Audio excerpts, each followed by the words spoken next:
طالبان چې د هغوی د ګټو خلاف دي. ما مخکې درته ویلي ضعیف صاحب تاسې ولیدو چې په ډېر بد حالت کې هغه کتاب که تاسې وګورئ په دومره یې وهلی هغه ته یو کلمه استعمال کړې ده چې یو ار ایکسلنسي بټ ناٹ مور ایکسلنسي، یعنې ته ډېر محترم یې خو اوس محترم نه یې. حال دا چې هغه یو رسمي ډیپلومات و. قانع صاحب ورته اشاره دغه قاضي صاحب ورته اشاره وکړه هغه. او په ډیپلوماسۍ کې دا یو ډېره سپکه کلمه ده چې ته چې یو محترم خو اوس نه یې په ډیپلوماسۍ کې. هغه دغه ټول سرحدونه هغوی مات کړل، هغه زندان ته واچول، غوږ یې پیکونکي هر هغه څه پاکستان کوي په سترګۍ باندې په سیمه کې چې د هغوی ګټې پکې خوندي وي. په هندوستان کې کوي، ایران ګوره له دوی نه په ویره کې دی، چین کې دوی نه په ویره کې دی. دا ټوله منطقه چې ده لامل څه کیدای شي چې د امریکې او د پاکستان د دواړه قوتونو، امریکا هم د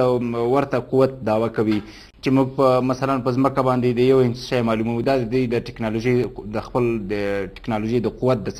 څرنګوالي په وجه کوي. دلته خبره دا ده چې دوه قوتونه چې پاکستان دومره پیاوړی حکومت دی، دومره پیاوړې استخباراتي شبکه هم لري چې مثلا هم امریکا غولوي، هم طالبان غولوي، هم په سیمه کې د هند او د چین جګړه یې توده ساتلې ده. ګوره مې خپله د هند سره د خپلې جګړې د برداشت توګه ورکړې ده. څه فکر کوئ چې دغه پاکستان چې امریکا هېڅکله نشي غولولی؟ پاکستان دا ټول کارونه قانع صاحب پرې رڼا وه چې دا ټول کارونه چې د امریکا په اشاره کوي. آی اس آی د سی آی ای د لاس آله ده. آی اس آی د سی آی ای هغه بوټی دی چې په سیمه کې زیږولی او د سی آی ای اهداف خپله تعقیبوي. آی اس آی تر پرونه د افغانستان په جهاد کې آی اس آی د چا اهداف تعقیبول؟ د سی آی ای اهداف یې نه تعقیبول. آی اس آی چې ده ګورئ امریکا چې ده د هند سره که څوک وایي چې دوستۍ اړیکې لري دا هېڅ شونې نه ده. هند چې دی اوس ډېر یو پرمختللی اقتصادي هېواد دی چې ډېر زیات رشد کوي. آی اس آی چې ده همدا اوس ګوره ولې که چېرته امریکا ورسره مخالف وه، امریکا په دې ښه پوهېدله چې د ډیورن کرښې نوم یادول دا په افغانستان کې حساسیتونه راپاروي. ولې د پاکستان د خوشحالولو لپاره دا خبره یاده کړه. دا د هغوی هغه روزل شوی هغوی په امریکا خو دا خبره هم یاده کړې ده چې بلوچستان باید آزاد شي. ګوره دا د څه لپاره وکړله؟ ما درته وویلي چې کله د امریکا ګټو ته معمولي ستونزه پیښیږي بلوچستان ته به هم ازادي ورکړي. دا خبره م ګوره په همدې مې زه کوم چې نن د امریکا ګټې په سیمه کې له ګواښ سره مخ شي او هغه په دې پوه شي چې دغه زما ګټو ته دا ګواښ کوونکی هېواد چې دی پاکستان دی او د پاکستان په شتون کې هغوی خپله ګټه ونه ګوري. د یو څو میلیارده ډالر به بلوچستان ته ورسر کړي او ازادي به درته پرې واخلي. فکر کوئ چې اوس په افغانستان کې د امریکې ګټې خوندي دي، اوس یې ترلاسه کړي دي خپلې ګټې؟ تر ډېره بریده بله ورځ به دې ګوره د امریکا یو لوی هدف دا و چې په سیمه کې اوږدمهاله پوځي شتون ولري.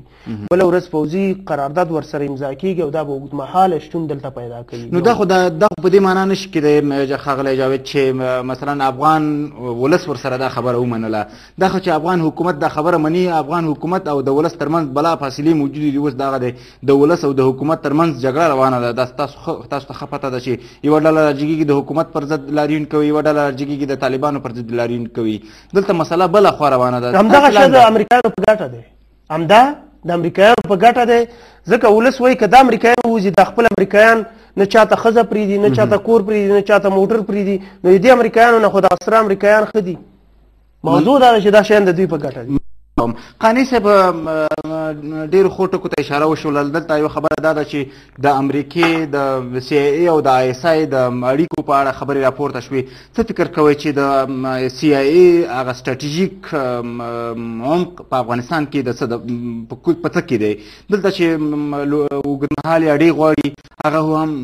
خبرې پرې روانې دي، کیدای شي چې ورسره لاسلیک شي. هغه سټراټیژیک تړون چې د امریکې هدف هغه هم لاسلیک شولو. دلته خبره د افغانستان او د افغان ولس د ملي ګټو او د افغانستان د منافعو ده. څه فکر کوئ چې موږ په افغانستان کې داسې یو قوي حکومت، قوي اداره لرو چې یا داسې لیډران لرو، سیاسي مفکرین چې د افغانستان ملي ګټې په پام کې ولري او د افغانستان د خلکو ګټې خوندي کړي؟ څه فکر کوئ؟ د سولې خبرې همدارنګې د امریکې سره د امنیتي تړون لاسلیک کول، د امریکې سره د سټراټیژیک تړون پخوا چې لاسلیک شوی دی، څه فکر کوئ دا ټولې د افغانستان په ګټه دي؟ عموما د هېوادونو ګټې انفرادي دغو پورې تعلق نه لري چې دا فلانی خان ده دا به وکولی شي د ګټې د ملت ته راوړي که نه راوړي، دا فلانی خان ده دا به دا ظرفیت لري چې وبه کولی شي د ملت ته به دا ګټې راوړي. که موږ په یو څه پراخ تناظر کې دا مسله وڅېړو د امریکا مهم اهداف په دغه سیمه کې زه فکر کوم چې یو خو سیمه ییز ثبات دی چې دوی باید حتما هغه ترلاسه کړي. سیمه ییز ثبات په دې معنا چې دغه منطقه په اقتصادي لحاظ سره وګنډي او بیا له دغه سیمې څخه داسې یو خطر راپورته نه شي چې د امریکا متحده ایالات هلته وګواښي په خپل هېواد کې د خپلو تجارتي مراکزو کې یا د امریکا امنیت د نړۍ د دې خاورینې کورې په یو ځای کې له مخاطرې سره مخامخ سي له ګواښ سره مخامخ سي دغسې او دوی قطعا نه غواړي ځکه چې د یو سوپر پاور په توګه باندې. او دوهمه عمومي مسله یې دا ده چې امریکا غواړي دلته پارتنرشپ ترلاسه کړي، ملګرتوب ترلاسه کړي. ملګرتوب د ملتونو په وسیله ورسره جوړېږي. کولی شي یو ښه په اصطلاح باندې ښه حکومت، ښه ډیموکراسي د امریکا ډېر ښه ملګری واوسېږي. یوه ډېره قوي دغه ډیموکراسي او یو قوي هېواد چې په هغو اقتصادي اهدافو کې یا د دغه سیمه ییزو مسایلو کې فعال وي. له امریکا سره امریکا غواړي پارتنرشپ جوړ کړي له 2014 څخه وروسته. دلته خبره پورته کېږي قانع صاحب بخښنې سره چې دغه کړنه چې اوس ترسره شوله چې د طالب بندیان خوشي شول، امریکا هم ستاسې له خبرو داسې معلومیږي چې امریکا هم بالاخره په افغانستان کې د سولې پلوي ده. که پارتنرشپ پیدا کوي خو سوله به راځي، که سوله نه وي نو پارتنرشپ نشي کېدای ځکه چې جګړه روانه وي نو د دوی اهداف هم تر خاورو لاندې کېږي او د هغه مقابل لوري اهداف هم نه ترسره کېږي. دلته خبره دا پورته کېږي چې دغې کړنې سره په افغانستان کې د سولې په روان بهیر باندې څه اغېز راشي. زه فکر کوم چې سوله د امریکا ټارګټ ده او که څوک امریکا پاتې کېږي سوله به راولي داخله. تر 2014 کال مخکې به زه دا درته وایم چې دا ځای دې نه ښیي او دغه سپین کاغذ دې نه ښیي چې دوی به دا مقاومت ختموي، دا طالب به ختموي، د دې طالب له لاسه څخه به توپک اخلي او بالاخره په دغه سیمه کې به خپلو هغه نورې ډلې چې هغوی اوس په دغه د افغان حکومت په دې 12 کلن واکمنۍ کې په ټوپکو په وسلو باندې سمبال کړي د هغوی نه به وسله څوک اخلي. بالاخره دا جګړه خو داسې خلک داسې ګمان کوي چې ډېره کارپان داسې فکر کوي چې له 2014 کال وروسته به بله جګړه دا ټول افغانستان د امریکا د ټکزاس د ایالت د یوې څنډې په څېر نه ده. هغه ټکنالوژي، هغه امکانات، هغه انټلیجنس، هغه نړیوال اصل دي سره ستا دا ډېر اسانه ده چې دوی جګړه پای ته ورسوي. اما د جګړې تداوم هم خپله یو امریکایي پروژه وه. دا 10-12 کاله د جګړې تداوم دا خپله یو امریکایي پروژه وه او زه په دې باندې باور لرم که تاسو دا خبره کوئ چې طالب د یو مستقل قوت په توګه جنګېږي، زه قطعا له دې سره باور نه لرم. طالب په تېرو 14 کلو کې د پښتنو پر ضد جنګېدلی ده او پښتانه یوازینی هغه قوت و چې په دې سیمه کې کولی سوی ځینې امریکایي اهدافو سره اختلاف پیدا کړي او چانهزني ورسره وکړي، خو پښتانه په خپله باندې په داسې شکل باندې وډبول سول چې د طالب په نامه باندې د طالب د ږیره لاندې د طالب تر بګړۍ لاندې. تاسې وګورئ زما لپاره اوس تر ټوله د یو مؤمن او مسلمان قوم په توګه زما لپاره فاجعه دغه ده چې زما ټول محرابونه تش پاتې دي. هغه محرابونه چې زما بچو ته بیالب زرعان زرعان یو زرعون زرنابن هغه اوس ټول تک تور او تش ویجاړ پاتې دي. د افغان ملت د بقا تر ټولو غټ عنصر بولم زه په دې باندې باور یم او طالب د مذهب پر ضد استعمال شي. طالب لاسونه پرې کوه، طالب د څټ له خوا خلک حلالوه، طالب په کورونو ورننیوځه، طالب د خلکو په بام باندې کېنه او په امریکایانو راکټ ولوه، هغه راځي په کورونو بمبارۍ کول و دا څه دا یعنې دا د پښتانه جنوساید د یو عامل په توګه طالب استعمال شوی ده. طالب قطعا افغاني پدیده نه وه، زه له دې سره باور نه لرم او طالب فقط استعمال شو په ډېره بې رحمۍ سره د پښتنو مسلمانانو پر ضد استعمال شو، د پښتنو د مذهب پر ضد استعمال شو، د پښتنو د جماعت پر ضد استعمال شو، د پښتنو د منبر پر ضد استعمال شو، د پښتنو د منار پر ضد استعمال شو او دغه استعمال زه په دې کې اختلاف لرم چې دا د یو مستقل اسلامي قوت په توګه باندې دوی دا شعور لري. ځکه چې اسلامي تحریکونه داسې نه کوي. جماعت اسلامي یو څوک دی د مصر اخوان المسلمین هم یو اسلامي تحریک و، هغوی هېڅکله راونه نسو ټوپکونه و دغه یې راوانخیستل. په همدغه فلسطین کې د ځینې دغسې اسلامي تحریکونه وشي حتی فلسطینیان له دې نه راګرځي چې تاسې نظامي برخورد مه کوئ، ځکه دغه نظامي برخورد د عالم اسلام د دغه پر ضد باندې استعمالېږي، راسې شعور جوړ کړي، راسې عقل جوړ کړي. زه ورته وایم زما په سیمه کې تقریبا دومره څوک نشته چې مړي ته غسل ورکړي د ملا په نامه، دومره څوک نشته په لرې پرتو کلي کې چې خلک دغه اقتدا پسې وکړي، یو ملا امام اوسي، دغه څوک نشته چې عاقلانه ماشومان ته لمونځ وښيي. ټول سیاسي شوي دي په کوټه کې ناست دي او هلته څڼې په واسطې غوړې کړي دي افغانستان کې اسلامي نظام جوړېږي الحمدلله دین روښانه کېږي همدا به ګټۍ دي شروع کړي دي ورته وایي یعنې دا له اسلام سره تر ټولو غټه جفا ده هغه جفا چې یهودو نصاراو غوښتل د اسلام پر ضد یې وکړي هغه یې د طالبانو په لاس ورکوله زه په دې ایمان لرم چې یهود و نصارا د اسلام قسم خوړلي دښمنان دي خو دغه دښمني هغې د طالب په وجود کې راوکړه او طالب د هغو د لاس اله ده مننه کوم زما په دې باندې باور و یقین ده او دا که نن د افغانستان حکومت ته راځي د امریکې په زور به راځي په خپل زور نشي راتلی مننه کوم خیر صاحب لومړی خو دا ده چې د افغانستان د سولې شورا په دغه کړنه باندې لاس پورې کړی چې په افغانستان کې بالاخره سوله راشي افغاني صاحب اشاره وکړله چې د امریکې خوښه هم نور همدا ده چې به سوله به راځي یعنې معنا ده چې سوله د دوی په لاس کې وه او د جګړه دوی شروع کړې وه جګړه چې دوی کله ختمه کړه نو سوله راځي په خپله په افغانستان کې څه فکر کوئ چې که چېرته مثلا د دغو کړنو سره هم سوله رانشي نو د سولې شورا افغان حکومت افغان ولس ته به کومه لار په مخ کې پاتې بالاخره د سولې شورا د دې لپاره نه جوړه شوې په افغانستان کې سوله راشي دا پروژه دا داسې پروژه ده چې د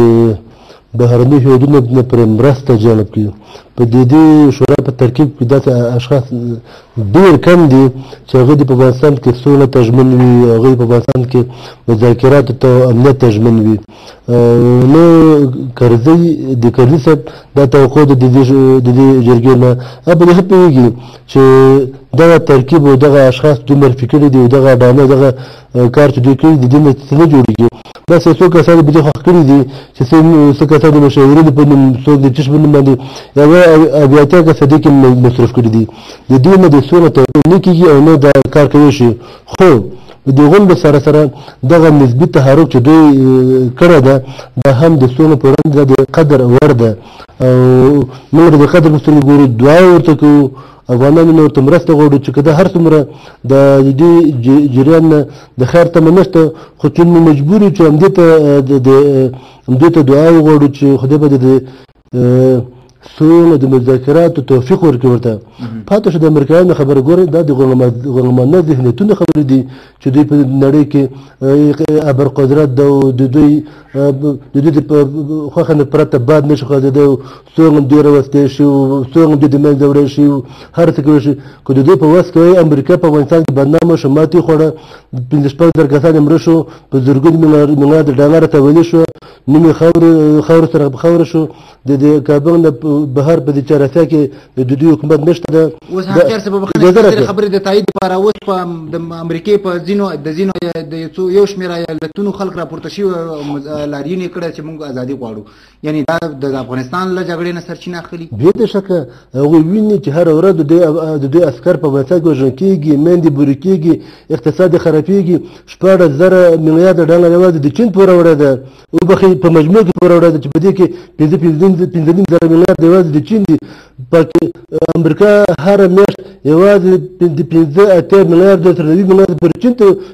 د پور سود ورکوي نو دا خبرې هسې دغه دي زه هم چې دغه طالبانو مېړانه که نه وای دا چې د هغوی شعور سیاسي شعور کم ده که ډېر ده هغوی رونان دي دا شیان خو دا خبره ده که د دوی مېړانه نه وای که د دوی شهامت نه وای نن به د قضیې څخه خبره افغانستان د تګزاس وای نن په افغانستان کې د تګزاس بیرغ خپرېده نن په هغه ځای کې کور په کور به سامعې وي کور په کور به اجازه قانع صاحب زه خپله خبره قانع صاحب حقیقت صاحب اجازت ورکړئ تاسو ته بیرته راګرځو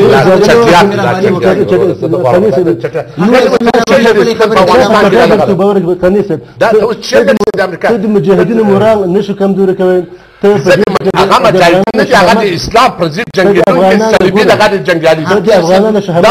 دا صلیبي جنګیالي دا افغانان ته باداران د ماتې خوړل دا ماتې خوري زه بادار د خلکو په بادار هغه وخت قطر کې دفتر جوړاو جامې